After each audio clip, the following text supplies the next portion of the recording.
శాంతి. ఈరోజు భగవద్గీతలోని 8వ అధ్యాయంలో భగవంతుడు ఏం చెప్పాడో మనం చూద్దాము. భగవంతుడు 8వ అధ్యాయానికి ఏం పేరు పెట్టారంటే అక్షర పరబ్రహ్మ యోగము అని. అక్షర పరబ్రహ్మ యోగం. అక్షర అంటే నాశనము కానిది, క్షరము లేనిది అక్షరము, నాశనము కానిది అని. పరబ్రహ్మము ఏదైనా మనకి భగవద్గీతలో మనం చూస్తాము, బ్రహ్మకి కూడా కొన్ని వేల సంవత్సరాల తర్వాత బ్రహ్మ పని సమాప్తం అవుతుంది అని.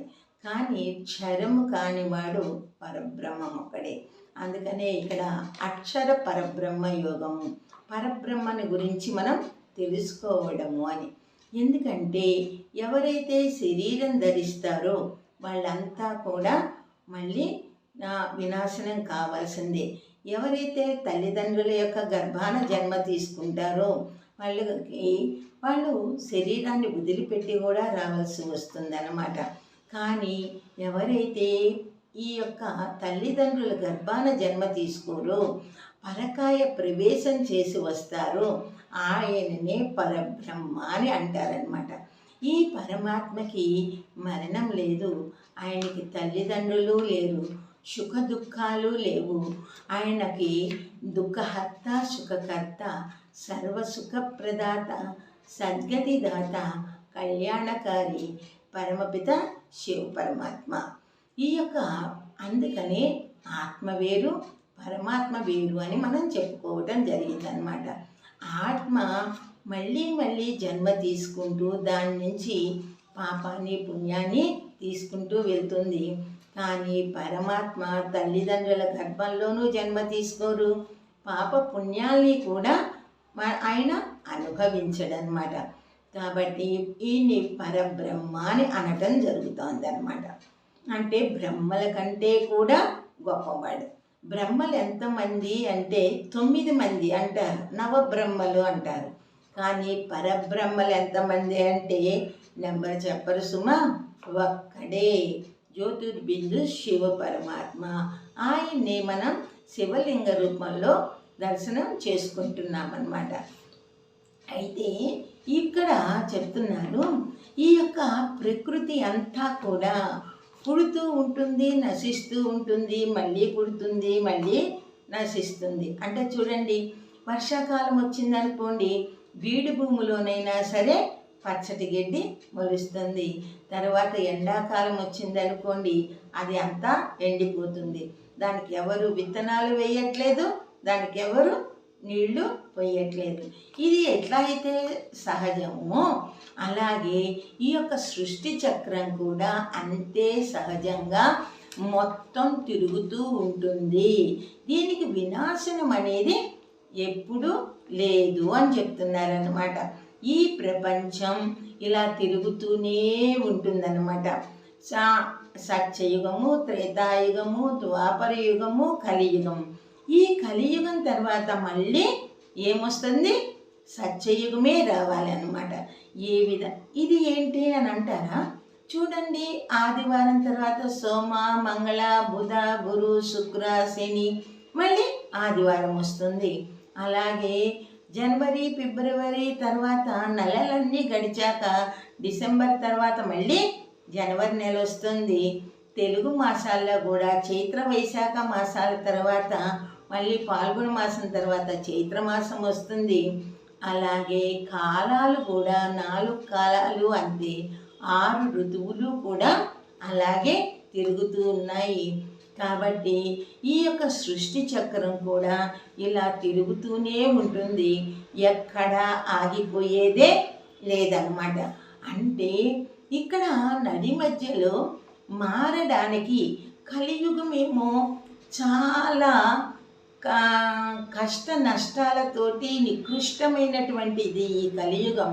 రేపు రాబోయేటటువంటి సత్యయుగమేమో ధనధాన్య సంపన్నమైనటువంటి 16 కళా సంపూర్ణంగా ఉన్నటువంటి మానవులు ఉండే యుగం.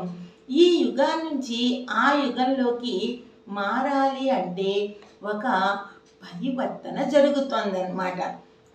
ఇది పరివర్తనే కానీ ప్రళయం మాత్రం కాదనమాట. ఒక ఒక పరివర్తన సమయాన్ని ప్రళయము అని చెప్పడం జరిగింది. అందుకనే చూడండి, శివుడు కూడా ఎప్పుడైతే కాలం మారే సమయంలో నాట్యం చేస్తాడు శివుడు అని అంటారు. ఉదయం నుంచి రాత్రికి మారే కాలంలో శివుడు నాట్యం చేస్తాడని, ఉషోదయ కాలంలో దేవతలంతా పూజలు చేస్తారని ఈ విధంగా చెప్పడం జరుగుతుంది. అంటే పరివర్తన సమయంలో ఒక గొప్ప మార్పు జరుగుతుందన్నమాట. ఇప్పుడు ఈ కలియుగంలో ఉన్నటువంటి మానవులందరినీ రేపు రాబోయే సత్యయుగంలోకి గనక మనం తీసుకెళ్ళారనుకోండి, ఇలాంటి బుద్ధులతోటే, ఇలాంటి లక్షణాలతోటే తీసుకెళ్ళారనుకోండి, తీసుకెళ్తే అక్కడ ఉన్నటువంటి భగవంతుడు సృష్టించినటువంటి అత్యద్భుతమైనటువంటి రాజ్యాన్ని మనం ఏం చేస్తాము, చిన్న భిన్న చేస్తాం కదా. అందుకని భగవంతుడు రేపు రాబోయేది బంగారపు యుగము. ఆ బంగారపు యుగంలోకి కావలసినటువంటి మనుషుల యొక్క బుద్ధి కూడా బంగారం లాగానే ఉండాలి అన్న ఉద్దేశంతో ఇప్పుడు ఈ సంగమయుగి సమయాన పరమాత్మ ఈ భూమి మీద అవతరించి సత్య గీతా జ్ఞానాన్ని వినిపిస్తున్నారన్నమాట. ఈ యోగం ద్వారా సత్యమైనటువంటి బుద్ధి కలవారిగా చేయటానికి కావాల్సినటువంటి శక్తిని ఇస్తున్నారు. ఆ శక్తితోటి మనలోనే ఒక పరివర్తనని తీసుకొస్తున్నారన్నమాట. ఆ పరివర్తన ద్వారా రేపు రాబోయేటటువంటి సత్యయుగంలోకి మానవుల్ని భగవంతుడే తయారు చేసుకుంటున్నాడు. అయితే అందరూ వెళ్తారా అని అంటే, ఎవరైతే పరమాత్మను గుర్తిస్తారో, ఎవరైతే పరమాత్మ చెప్పినట్లు వింటారో, ఎవరైతే పరమాత్మకు నచ్చిన విధంగా ఉంటారో వాళ్ళనే రేపు భవిష్యత్తులోని సత్యయుగి దేవీ దేవతలుగా తయారవుతారన్నమాట. ఈ సృష్టి చక్రం కూడా సత్యయుగం తర్వాత త్రేతాయుగము, త్రేతాయుగం తర్వాత ద్వాపరయుగము, ద్వాపరయుగం తర్వాత కలియుగము, కలియుగం తర్వాత మళ్ళీ సత్యయుగము వస్తుంది. ఇప్పుడు స్వయం భగవంతుడు స్థాపించినటువంటి ఈ దేవీ దేవతా ధర్మమే తర్వాత భవిష్యత్తులో హిందూ ధర్మంగా ద్వాపర యుగం నుంచి పిలువబడుతుంది అన్నమాట. అందుకని హిందూ ధర్మాన్ని ఎవరు స్థాపించారు అని కనుక అన్నారనుకోండి, ఏమని చెప్తున్నారు, హిందూ ధర్మాన్ని ఇది సనాతనం అని చెప్తున్నారనమాట. సనాతనము అంటే పాతది అని. ఎంత పాతదైనా సరే దాన్నైనా ఎవరో ఒకరు స్థాపించాల్సిందే కదా. కానీ ఇది కలియుగ అంతిమ సమయంలో పరమాత్మ శివ స్థాపించినటువంటి దేవీ దేవతా ధర్మమే. అందుకనే ఈ హిందూ ధర్మంలోనే అనేక మంది దేవీ దేవతలు ఉన్నారు.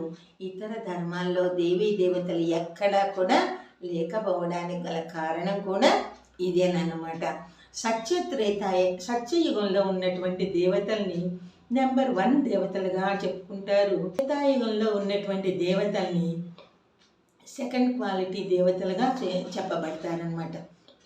అందుకని మన పూజా విధానం కూడా చూడండి, లక్ష్మీదేవికి పూజ చేసినట్లుగా మన ఎల్లమ్మ, మారమ్మ, పోచమ్మ లాంటి దేవతలకి చెయ్యం. ఎందుకంటే దేవతల్లో కూడా వెరైటీస్ ఉంటారు అనేది మనకి అర్థమవుతుంది. కాబట్టి మనం ఇన్నాళ్ళ నుంచి ఏమనుకుంటూ వచ్చామంటే, దేవతలే దేవుడు అనుకుంటూ వచ్చాము. ఇప్పుడు పరమాత్మ వచ్చి చెప్తున్నాడు, దేవతలు అనేక మంది, దేవుణ్ణైనటువంటి నేను ఒక్కడినే అని చెప్తున్నారనమాట. ఈ సృష్టి పరివర్తన సమయంలో నేను వస్తాను అని చెప్తున్నారు. అందుకనే భగవంతుడు చెప్తున్నాడు, నేను ఇప్పుడు వచ్చిన తర్వాత యాంతి దేవాన్ యాంతి దేవవ్రత, పితృన్ యాంతి పితృవ్రత, భూతాన్ యాంతి భూతేజ్య, మమ భూత మహేశ్వరం అని భగవద్గీతలో ఉన్నది కదా. అంటే దేవతలను కొలిచేవాళ్ళు దేవతలనే పొందుతారు, పితృదేవతల్ని కొలిచేవాళ్ళు పితృదేవతల్నే పొందుతారు, భూతాల్ని కొలిచేవాడు భూతాలనే పొందుతారు, నన్ను కొలిచేవాళ్ళు నన్నే పొందుతారు అని భగవద్గీతలో భగవంతుడు చెప్పిన విధంగా దేవతలు వేరు, దేవుడినైనటువంటి నేను వేరు అని చెప్తున్నారు. ఈ సృష్టి చక్రం ఇలా 5,000 సంవత్సరాలకు ఒకసారి తిరుగుతుంది అని స్వయం భగవంతుడు ఇప్పుడు తెలియజేస్తున్నారనమాట. ఈ సృష్టి చక్రాన్ని భక్తి మార్గంలో కూడా అంటారు, విష్ణుమూర్తికి సృష్టి చక్రాన్ని శివుడు ఇచ్చాడు అని అంటారనమాట. ఇప్పుడు స్వయం భగవంతుడు ఏం చెప్తున్నారంటే, ఈ సృష్టి చక్రం యొక్క ఆది మధ్య అంతముల యొక్క జ్ఞానాన్ని తెలుసుకొని మీ బుద్ధిలో ఎప్పుడైతే తిప్పుతూ ఉంటారో అప్పుడు మీలో ఉన్నటువంటి చెడు గుణాలు అంటే భూతాలన్నీ రాక్షసులన్నీ కూడా నశిస్తాయి అని చెప్తున్నారన్నమాట. ఈ యొక్క సృష్టి చక్రం యొక్క రహస్యం చాలా అద్భుతమైనది. దీని గురించి మరి ఎవ్వరూ కూడా మనకి చెప్పలేరు, ఒక్క శివ పరమాత్మ తప్పితే. ఇక్కడ కేవలం ఈ యొక్క చక్రం తిరుగుతుంది అని చెప్తారు, కానీ ఈ విషయాలు చెప్పరు. అందుకని భగవంతుడు చెప్తాడు, నీకును నాకును అనేక జన్మలు గడిచినవి అర్జున, కానీ నీవు మర్చిపోయావు, నేను మర్చిపోలేదు అని.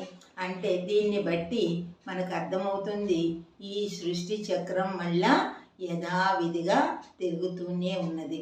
అందుకని ఓ ఆత్మలారా, అందరూ కూడా తెలుసుకోండి, ఇప్పుడు లేనిది మరెప్పుడు లేదు. ఇప్పుడు ఏదైతే మనం కర్మ చేస్తామో అదే భవిష్యత్తులో కూడా వస్తున్నది. కాబట్టి మనము శ్రేష్ఠ కర్మలు చేద్దాము, అందరినీ శ్రేష్ఠ ఆత్మలుగా తయారు చేద్దాము. ఇలా చెయ్యాలనే భగవంతుని యొక్క ఆశ. ఓం శాంతి.